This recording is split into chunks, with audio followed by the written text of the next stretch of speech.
కానీ శ్రీనివాసరెడ్డి గారు మీరు గుర్తుపెట్టుకోవాలా, మీరు పొంగులేటి శ్రీనివాసరెడ్డి అయితే నేను కౌశిక్ రెడ్డిని, అది మీరు గుర్తుపెట్టుకోండి. మీ డాగులకి ఇవి వేసేటోడు కౌశిక్ రెడ్డి భయపడేటోడు కాదు. మీరు అందరూ ఎవరైనా శాసనసభ్యులుగా కౌశిక్ రెడ్డిని అనుకోవచ్చు, కానీ కౌశిక్ రెడ్డి కేసీఆర్ దగ్గర ట్రైన్ అయిన శిష్యుని నేను, అది గుర్తుపెట్టుకోవాలి మీరు. బరాబర్ ప్రజల పక్షాన నిలబడతాం, బరాబర్ ప్రజల పక్షాన ప్రశ్నిస్తూనే ఉంటాం. ఇలా కౌశిక్ రెడ్డి మొదలు పెట్టొచ్చు, ఇంకొక 6 నెలల నుంచి సంవత్సరం అయితే ఇలా తెలంగాణ రాష్ట్రంలో మీరు ఏ ఊరికి పోయినా, ఏ గ్రామ పంచాయతీకి పోయినా, ఏ మండల హెడ్ క్వార్టర్ పోయినా, ఏ నియోజకవర్గం పోయినా ఖచ్చితంగా ప్రజలే మీకు తిరగబడి మిమ్మల్ని ప్రశ్నలు అడుగుతారు అనే విషయం మీరు మర్చిపోకండి అని చెప్పి ఈ సందర్భంగా ఇలా పొంగులేటి శ్రీనివాసరెడ్డి గారికి మరియు రేవంత్ రెడ్డి గారికి ఇద్దరికీ కూడా నేను చెప్తా ఉన్నాను. ఇలా బాంబులు పెడతాం, బాంబులు వెళ్తే అని 3 సంవత్సరాల నుంచి చెప్తా ఉన్నాను. ఇంకొక నవంబర్ వస్తే 3 సంవత్సరాలు అయిపోతాయి. ఇంకా నీ బాంబులు ఎప్పుడు వెళ్తే ప్రజలే నీ కింద బాంబు పెట్టి నేను వెలిసేటట్టున్నారు. ఆ పరిస్థితి ఉన్నది ఇప్పుడు. కాబట్టి పెద్ద పెద్ద మాటలు మాట్లాడు బంద్ చేసి, ఇవాళ మీరు చేస్తా అన్న 6 గ్యారెంటీలు, మీరు ఇస్తా అన్న 420 హామీలని ఇవాళ మీరు ఖచ్చితంగా ప్రజలకి జవాబు చెప్పాల్సిన అవసరం ఉన్నది. ఖచ్చితంగా మీరు ఏవైతే చెప్పిరో అవి ఇంప్లిమెంట్ చెయ్యాలి. చెయ్యకపోతే మేము ఖచ్చితంగా ప్రశ్నిస్తూనే ఉంటాం మిమ్మల్ని.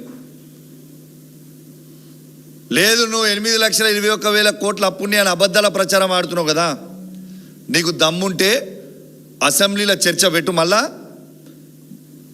మా తరఫు నుంచి మా నాయకుడైన హరీష్ రావు గారు మీకు ఎన్నోసారి క్లారిఫికేషన్ ఇచ్చిండు అసెంబ్లీలో. ఇవాళ కూడా మళ్ళీ మా హరీష్ రావు గారు మా పార్టీ పక్షాన నిలబడి మీకు మాట్లాడతాడు. నీకు దమ్ముందా? అసలు నీకు సబ్జెక్ట్ ఉన్నదా?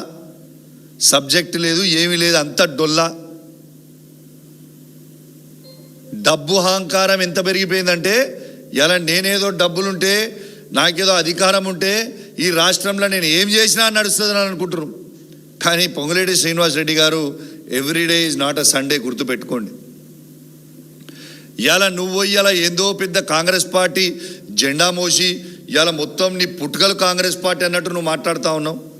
ఈ 10 సంవత్సరాలలో బీఆర్ఎస్ పార్టీల అన్ని కాంట్రాక్టులు తీసుకొని ఎంజాయ్ చేసింది నువ్వు కాదా పొంగులేటి శ్రీనివాసరెడ్డి గారు? ఇదే కేసీఆర్ గారి, కేటీఆర్ గారి కాలు మొక్కింది నువ్వు కాదా పొంగులేటి శ్రీనివాసరెడ్డి గారు? ఇలా కేసీఆర్ గారి, కేటీఆర్ గారి కాలు మొక్కింది నువ్వా కాదా?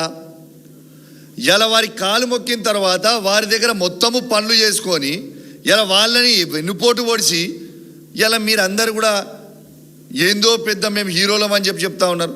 ఇలా కేసీఆర్ గారి పుణ్యాన, కేటీఆర్ గారి పుణ్యాన నువ్వు అంత పెద్దగా అయినావు ఇవాళ.